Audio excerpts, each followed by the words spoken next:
цьому світі буває так, що справедливість довго не приходить, час проходить, і здається, вічність відходить, і здається, що зло залишається без покарання. Але ти послухай ці слова зрання, що, братику, посієш, те власне і пожнеш, що, братику, посієш, те власне і пожнеш, що, братику, посієш, те власне і пожнеш. Капітан Ахав ганявся за білим китом по всіх океанах планети Земля.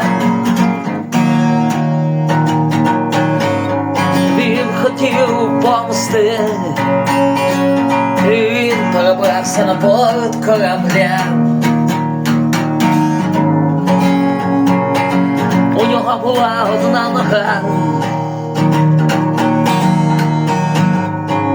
він хотів вбити кита, але він загрався і мов єдір вбив його. Він програвся в цій грі і загубився в пустоті.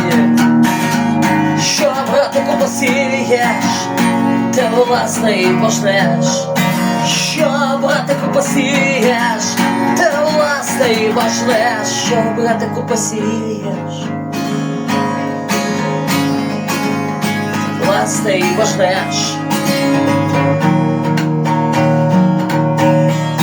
Роблячи комусь зло, не дивуйся, якщо воно повернеться тобі.